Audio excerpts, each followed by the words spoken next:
காஞ்சி மகா சுவாமிகள் அருளிய தெய்வத்தின் குரல் பாகம் 1 பகுதி 134 சிவராத்திரி. அநேகமாக எல்லா சிவாலயங்களிலும் கர்ப்பகிருகத்தின் சுவரில் மேற்கு பாகத்தில் லிங்கோத்பவ மூர்த்தியின் பிம்பம் இருக்கும். சில கோயில்களில் மட்டும் இந்த இடத்தில் மகாவிஷ்ணு இருக்கிறார். லிங்கோத்பவ மூர்த்தி என்பது பரமேஸ்வரனுடைய 64 மூர்த்திகளுக்குள் ஒன்று. ரிஷபாரூடர், அர்த்தநாரீஸ்வரர், ஹரிஹரர், நடராஜர், காமாரி, பைரவர், தட்சிணாமூர்த்தி, சோமாஸ்கந்தர், பிக்ஷாடனர், ஊர்த்வதாண்டவர், ஜலந்தராசுர சம்ஹாரர், காலசம்ஹாரர், இப்படி 64 மூர்த்திகள் பரமசிவனுக்கு உண்டு. அவைகளுக்குள் ஒன்று லிங்கோத்பவ மூர்த்தி. அந்த மூர்த்திதான் சிவாலயத்தில் உள்ள லிங்கத்துக்கு பின்புறம் காணப்படுவது. அதில் லிங்கத்துக்குள் ஒரு திவ்ய மூர்த்தி இருக்கும். அதன் ஜடாமகுடம் லிங்க வட்டத்துக்குள் முடியாமலே இருக்கும். அதன் பாதமும் லிங்கத்தின் அடியில் முடிகிற வரையில் இருக்கும். இந்த மூர்த்திக்கு கீழே ஒரு வராக மூர்த்தி இருக்கும். மேலே ஹம்ச ரூபத்தில் ஒரு மூர்த்தி இருக்கும். இந்த லிங்கோத்பவர் யார்? ஸ்ரீ ருத்ராபிஷேகம் பண்ணுவதற்கு முன்பு ஒரு ஸ்லோகம் சொல்லிவிட்டு அப்புறம்தான் அபிஷேகம் பண்ணுவது வழக்கம். அந்த ஸ்லோகம் ஆபாதால நபகா ஸ்தலாந்த புவன பிரம்மாண்டமா விஸ்புரத் ஜோதிகா ஸ்படிகலிங்க மௌலி விலசத் பூர்ணேந்து வாந்தாமிருதைக ஆஸ்தோகாப்ளுதம் ஏகம் அசம் நிச்சம் ருத்ரானுவாகான் ஜபன் தியாயேத் ஈப்சித சித்தையே திருதபதம் விப்ரோ மிசிஞ்சேத் சிவம். இந்த ஸ்லோகத்தில் என்ன தெரியுமா சொல்லியிருக்கிறது?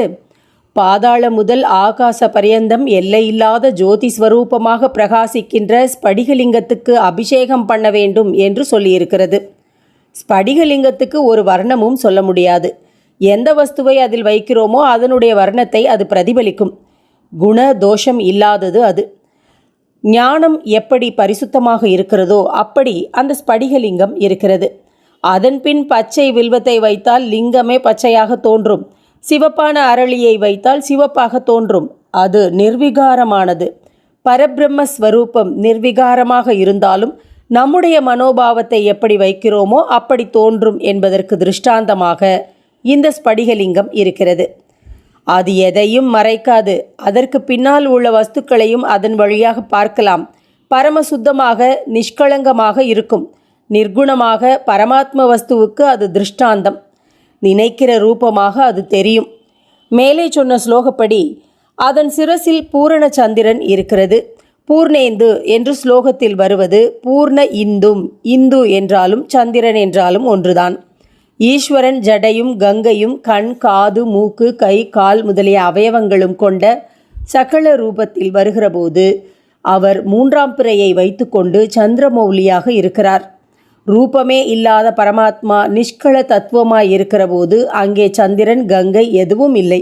அரூபமாயும் இல்லாமல் ஸ்வரூபமாயும் அவயவங்களோடு இல்லாமல் லிங்கமாக சகல நிஷ்களமாக இருக்கிறபோது அவர் பூரண சந்திரனை உச்சியில் வைத்திருக்கிறார்.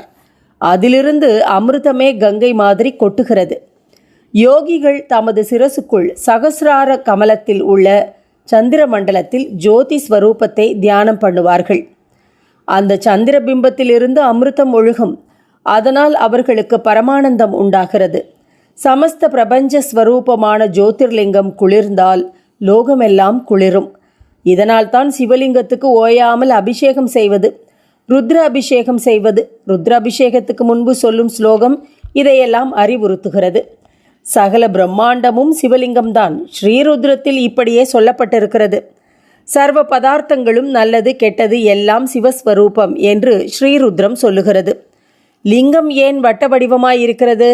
வட்டமான ஸ்வரூபத்துக்குத்தான் அடிமுடி இல்லை, ஆதி இல்லை, அந்தமும் இல்லை. மற்றவர்களுக்கு உண்டு.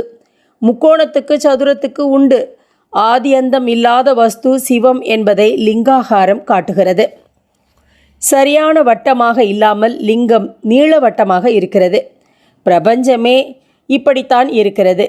நம் சூரிய மண்டலத்தை எடுத்துக்கொண்டாலும் கிரகங்களின் அயனம் நீளவட்டமாகத்தான் இருக்கிறது என்று நவீன விஞ்ஞானத்தில் சொல்வதும், பிரம்மாண்டமும் ஆவிஸ்புரத் என்று சாஸ்திரம் சொல்வதும் லிங்க ரூபத்துக்கு ரொம்ப ஒற்றுமையாக இருக்கிறது. யாராவது பந்துவை நினைக்கிறோம், சந்தோஷமாக இருக்கிறது. ஆனால் அவருடைய உருவத்தையும் பார்த்தால்தான் சந்தோஷம் பூரணமாகிறது. அவ்வாறே உருவமற்ற சிவமும் ஒரு உருவத்தோடு வந்து அனுகிரகம் பண்ணினால்தான் ரொம்ப சந்தோஷமாக இருக்கும். ஞானிகளுக்கு மட்டுமே பரமாத்ம ஸ்வரூபத்தின் நிராகர உருவம், அதாவது அருவமாக இருக்கும் நிலை புரியும். உருவத்தை பார்த்து பார்த்து ஆனந்தம் அனுபவிக்கிற நமக்கு உருவத்தோடு கண்டால்தான் ஆனந்தம் உண்டாகும். அதற்காகத்தான் உருவமற்ற பரமேஸ்வரன் அருவுருவான லிங்கமானதோடு நில்லாமல் அந்த லிங்கத்துக்குள்ளேயே திவ்ய ரூபம் காட்டும் லிங்கோத்பவ மூர்த்தியாக இருக்கிறார். இப்படி ரூபத்தை காட்டினாலும் வாஸ்தவத்தில் தமக்கு அடியும் இல்லை, முடியும் இல்லை, அதாவது ஆதியும் அந்தமும் அற்ற ஆனந்த வஸ்துவே தாம் என்று உணர்த்துவதற்காக மேலே லிங்க வட்டத்துக்குள் ஜடாமுடி முடியாமலும் கீழே தம் பாதம் அதற்குள் அடங்காமலும் இருப்பதாக காட்டுகிறார். அடிமுடி எல்லை இல்லாமல் அவர் ஜோதி ஸ்வரூபமாக நின்றார். ஜோதிர்லிங்கமாக ஆகாயத்துக்கும் பூமிக்குமாக பரமசிவன் உத்பவித்த இரவே சிவராத்திரியாகும். அப்படி ஜோதி ஸ்வரூபமாக பரமேஸ்வரன் நின்ற பொழுது விஷ்ணு அவரது பாதத்தை பார்க்க பாதாளத்துக்கு போனார். பூமியை கவ்வும் ஸ்வபாவம் வராகத்துக்கு உண்டு. எனவே அந்த ரூபத்தை எடுத்துக்கொண்டார். பிரம்மா ஹம்சஸ்வரூபமானார். பக்ஷிக்கு பறப்பது ஸ்வபாவம். பட்சியாக பறந்து ஜோதிர்லிங்கத்தின் முடி தேடி போனார். 2 பேருக்கும் தேடி போனவை அகப்படவில்லை. ஹம்சம் வந்தது, நான் கண்டுவிட்டேன் என்று பொய் சொல்லியது. அதனால்தான் பிரம்மாவுக்கு பிரத்யேகமாக பூஜை இல்லாமல் போய்விட்டது. பரிவாரமாக மட்டும் வைத்து பூஜை செய்வதுண்டு. புராண ஐதிஹ்யத்தில் இப்படி இருக்கிறது. பிரம்மா ஹம்சரூபமாக போய் பார்த்தும் சிவபெருமானின் சிரஸ் அகப்படவில்லை என்றும், விஷ்ணு வராக ரூபமாக போயும் பாதம் அகப்படவில்லை என்றும் சொல்வதன் தாத்பரியம் என்னவென்றால், பரமாத்மா ஆதி அந்தஹீனமான வஸ்து என்பதுதான்.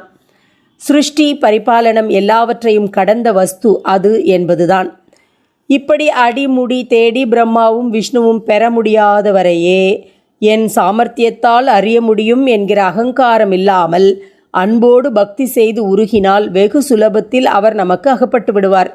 அன்பினாலே மிக மிக விரைவில் திருப்தி பெற்று அனுகிரகிப்பவர் சிவபெருமான் என்பதாலேயே அவருக்கு ஆசுதோஷி என்று ஒரு பெயர் இருக்கிறது. ஆசுதோஷ் முகர்ஜி என்று ஓர் சீர்திருத்த முக்கியஸ்தரை சொல்வார்கள். ஆசுதோஷிதான் ஆசுதோஷ் என்றாயிற்று. ஆசு கவி என்றால் கேட்டவுடனே கவி பாடுகிறவர் அல்லவா? இப்படியே ஸ்மரித்த மாத்திரத்தில் சந்தோஷித்து அனுகிரகம் பண்ணுகிற வள்ளல்தான் ஆசுதோஷி. சகல பிரபஞ்சமும் அடங்கியிருக்கிற லிங்க ரூபமானது ஆவிர்பவித்த சிவராத்திரி மகா சதுர்த்தசி இரவில் அவரை அப்படியே ஸ்மரித்து ஸ்மரித்து அவருக்குள் நாம் அடங்கியிருக்க வேண்டும். அதைவிட ஆனந்தம் வேறில்லை.